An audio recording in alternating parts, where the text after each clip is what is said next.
show called The Dreaming Ancient Aboriginal Stories. Give them a round of applause.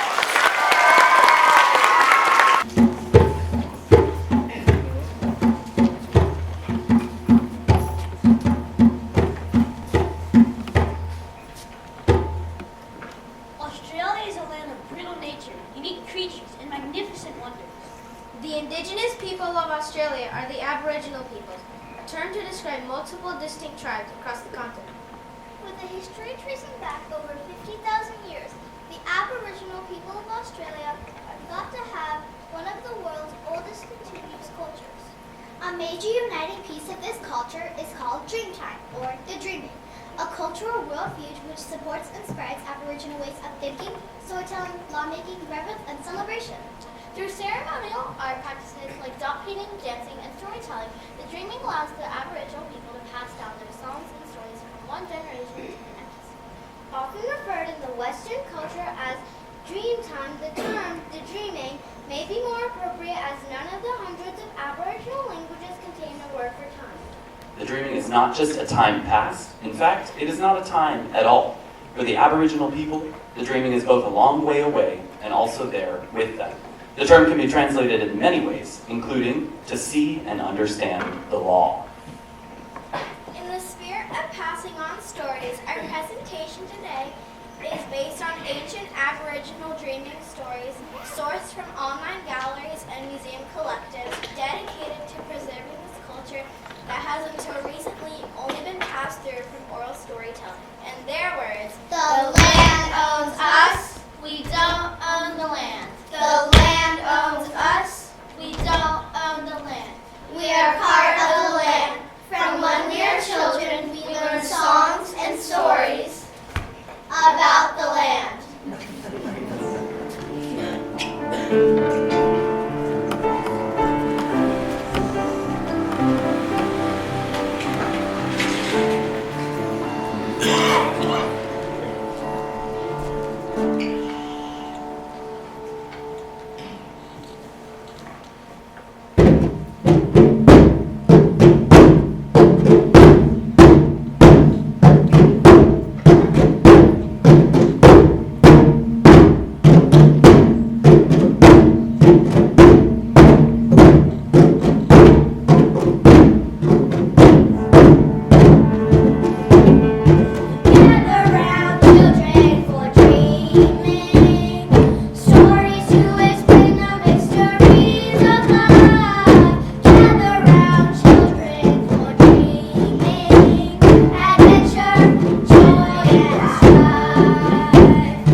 tribes that live near each other, the Ula and the Wayambe. One day, an Ula woman was out getting yams on a Mirren flat. The woman had her 3 children with her. Suddenly, she heard something moving behind the mariah bushes. She listened. Out jumped Wayambe from behind a bush. Wayambe told Ula that he had fallen in love with her from afar and wished to make her his wife and take her home with him.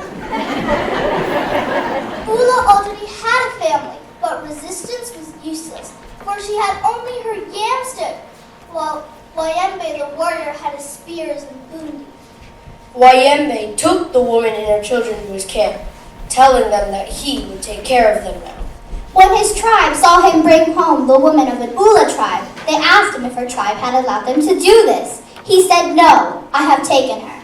Very foolish, they said. Her tribe will soon be here to rescue her, but you must protect yourself. We shall not fight for you. You had no right to do this without telling us. You could have married anyone of our own tribe, yet you go and steal an Ula and bring her to the camp of the Wayambe.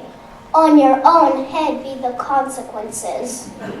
In a short time, the Ulas were seen coming across the plain which faced the camp of the Wayambe, and they came not in friendship, but were painted as for war and armed with fighting weapons. When Wayambe saw the approach of the Ula, their chief said, "Now, Wayambe, you better go out onto the plain and do your own fighting. We shall not help you." Wayambe chose the two biggest boar ends that he had. He slung one on the front of his body and one on the back. Then seizing his weapons, he strode out to meet his enemies.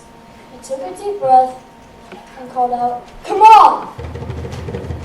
The answer was a shower of spears and boomerangs. As they came whizzing through the air, Wayambe drew his arms in the board and stuck his head down between them, shielded him from harm. As the weapons fell harnessed to the ground, glancing off his board, out again he stretched his arms and held up again his head, shouting, "Come on, try again, I'm ready." The answer was another shower of weapons, which he met in the same way, and pulled himself into his shields. Shower after shower of weapons they slung at him. The Ulas were getting at such close quarters that his only chance was to dive into the creek.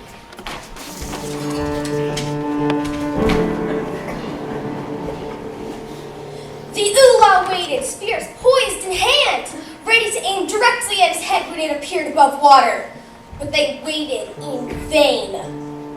Wayambe they never saw again, but in the waterhole wherein he had dived, they saw a strange creature which bore on its back a fake structure like a warrior. And when they tried to catch it, it threw on its head and limbs. So they said, "It is Wayambe."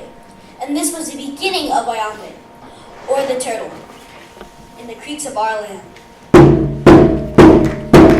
Your story, my children, is that consequences come from our actions.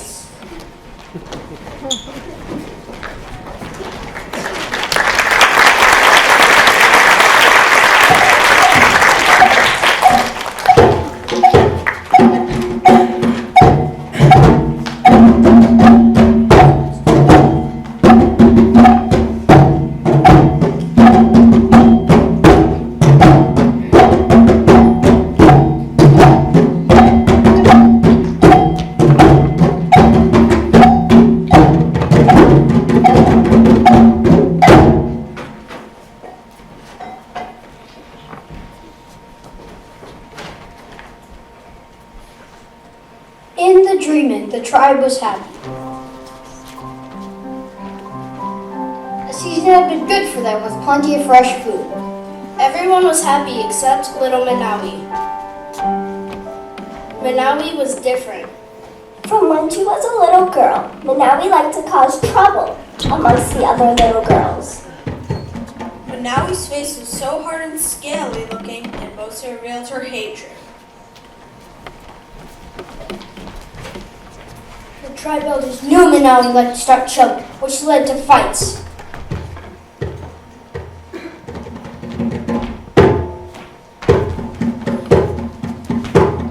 Not only among the little girls, but also their mothers. The elders warned Manawi's mother that if Manawi did not stop making humbug, then something terrible would happen.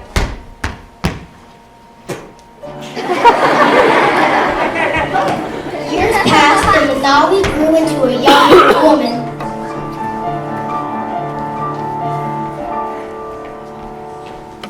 But she still liked to cause trouble. All the other young women had started families, become wives and mothers. But Manawi was left standing alone. No one wanted to marry someone who liked to cause so much trouble. Minawi's hatred grew stronger and stronger.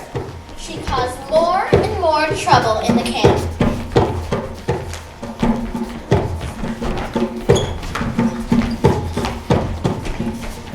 Due to her actions, fights were breaking out every day amongst the tribe. Minawi sat back in her little gunya and watched. She was pleased with herself. The elders of the tribe agreed that Minawi must be punished for what she had done. Minawi had little knowledge of the tribe's decision. As she approached the woman to cause another fight, she was grabbed by one of the male elders and rolled around and around in the dirt. She managed to escape to the edge of the sea where her hatred transformed her into a vicious animal bent on revenge.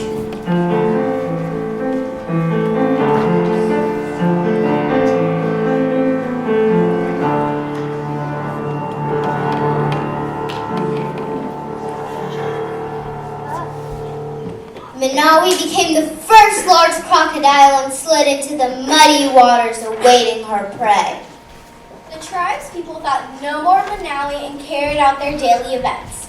As they wandered along the banks hunting for mud crabs, Minawi lay waiting. One of the men who had taken part in her punishment was at the water's edge. Minawi crept up on him and grabbed him with her strong teeth and strong jaw. She rolled him around and around as he had done to her. Over and over she continued to roll him until she was satisfied that he was punished enough.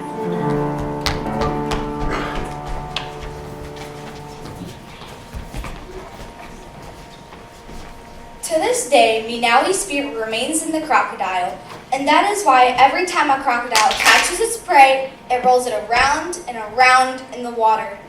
The moral of our story, my children, is that it doesn't matter what is on the outside, but the inside that counts. It is okay to be different as long as we're doing the right things. We're not harming people, we're not harming ourselves. Do not let hatred control you and never cause trouble in your community on purpose. Be cautious of those who like to cause trouble and always listen to your elders.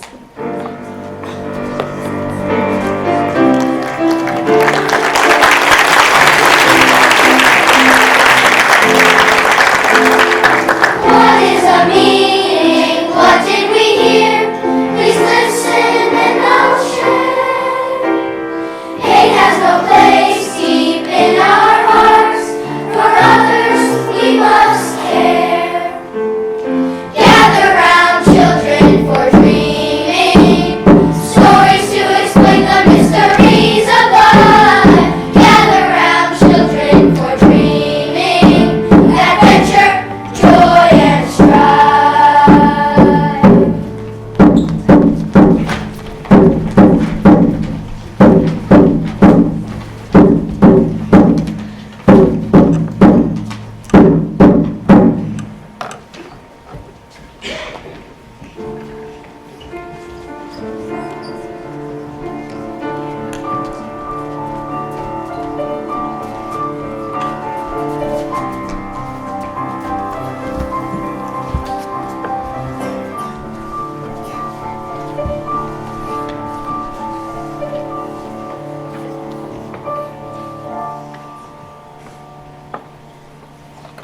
Dreaming, there lived a great frog called Tidalik.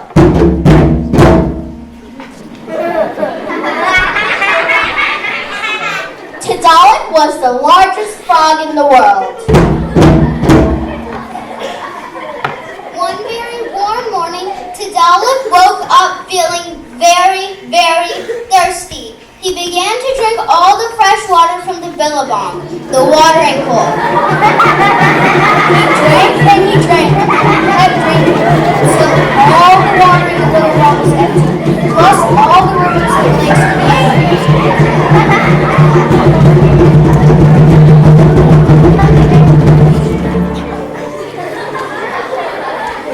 When the other animals arrived at the billabong to get their morning drink, they found it was all dried up. This made them very sad, as they knew trouble would soon follow, heat rising. The animals knew Tadalek the frog had drunk all the water. They formed the Great Animal Council with a plan to get the water back.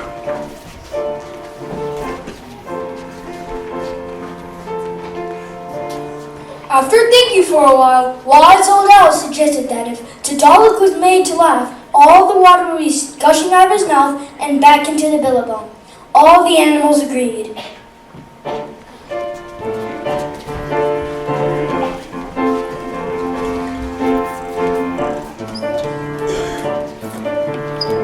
The first animal to try to make Tadalek laugh was the echidna. She rolled herself into a tight ball and rolled down the billabong banks like a bowling ball. The emu laughed, and so did the kangaroo, but Tadalek did not. The next animal to try to make Tadalek laugh was the wombat. The wombat stood on his hind legs and danced around.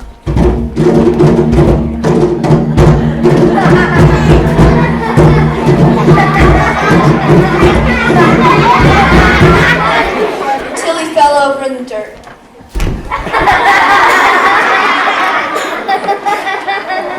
The emu laughed. So did the kangaroo. But not Tadalek. The next animal to try to make Tadalek laugh is the kookaburra. She perched herself on a branch close to Tadalek and told her funniest story. It was so funny that she burst out laughing. But Tadalek didn't laugh. He just sat there with his big belly full of water. Finally, the snake decided to try and make Tadalek laugh. She started to dance and dance, wriggling and squirming all over the ground, until she eventually tied herself into a knot. She tried to untie herself, but was stuck. And with that,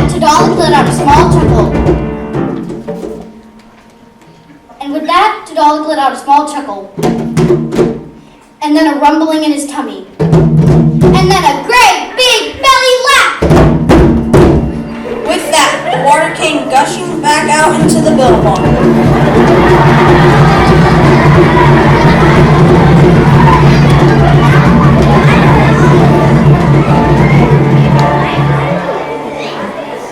The animals rejoiced and their thirst was quenched and the land turned green again. They took large gulps of water, warned Tadalek not to take any more for himself than he needed ever again. The moral of the story, my children, is that nature is awesome and full of wonder. In dry seasons, everyone must work together for the good of all. You should never take more than you need for yourself and always consider those around you.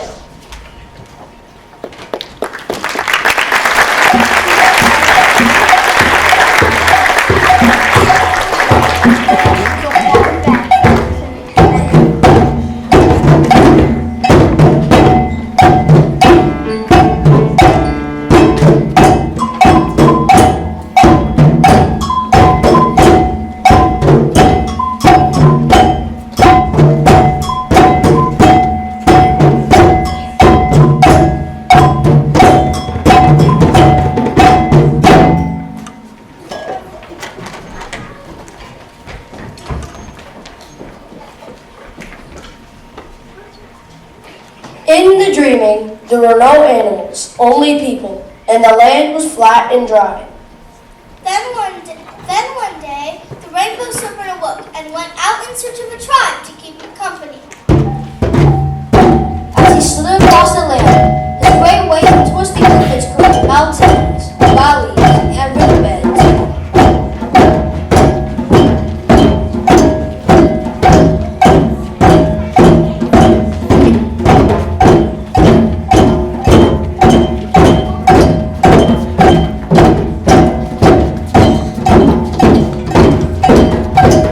Finally, the rainbow serpent came upon a tribe. They were dancing, and this made him very happy.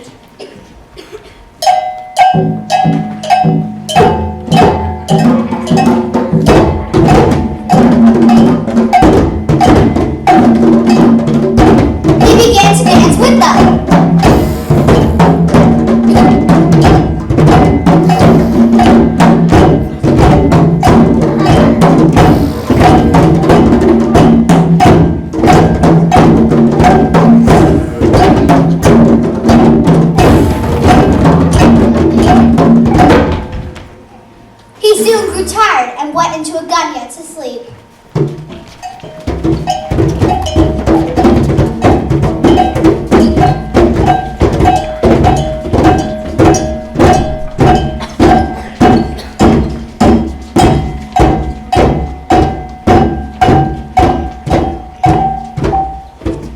That night, the rainbow serpent dreamt of a long day he had and all the dancing he did. This dream caused a great rain to fall from the sky, which the tribe had never seen.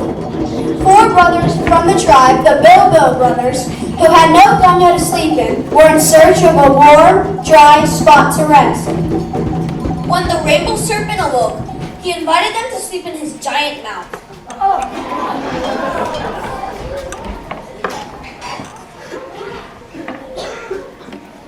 When the rainbow serpent awoke the next morning, he feared that the tribe would be angry with him for consuming the brothers. So he snuck off to Bora Banana, the only great natural mountain in the land.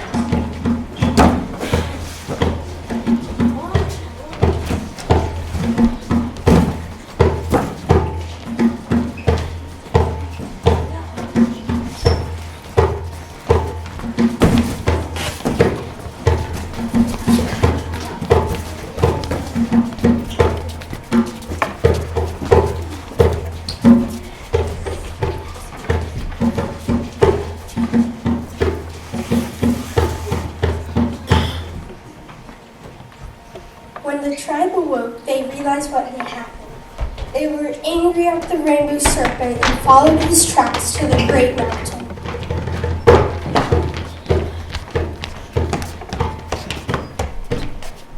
They found the rainbow serpent asleep, and they crept up on him. They took knives to cut open his belly. There, they found the Bilbo brothers inside, who had transformed into rainbow lorikeets. They flew away, freed into the sky.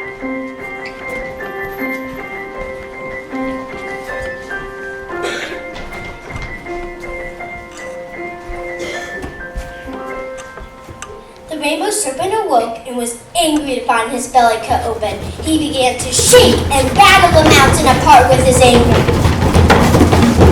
As the mountain broke apart, the tribe began to flee. As they fled, they transformed into birds, trees, and other animals. The rainbow serpent dashed off into the water and disappeared. Then a great rainbow appeared in the sky.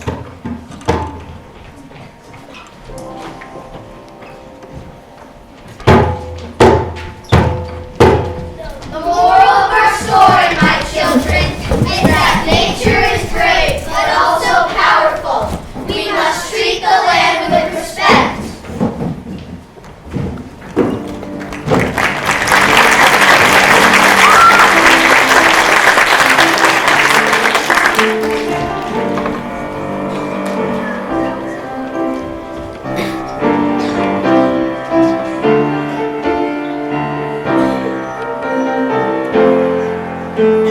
What is the meaning? What did we hear?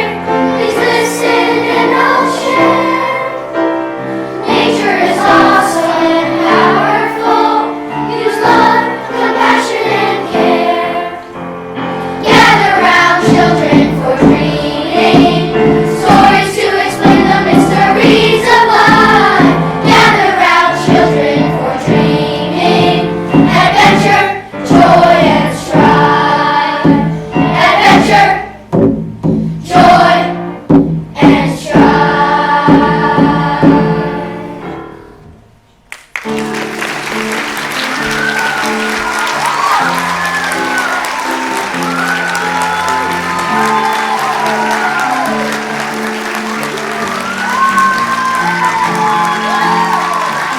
So much.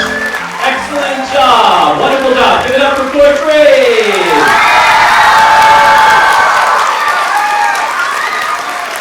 Thank you. And before I let you go, I would like to give a special shout out. I forgot to do it at the beginning of the show, but I want to give a special shout out to Brooke Sleeth, who filled in for Sullivan Owens today and learned his lines. Give it up for Brooke, everybody. Brooke, thanks so much. We appreciate you. And we hope Sullivan feels better soon. And remember to get out there.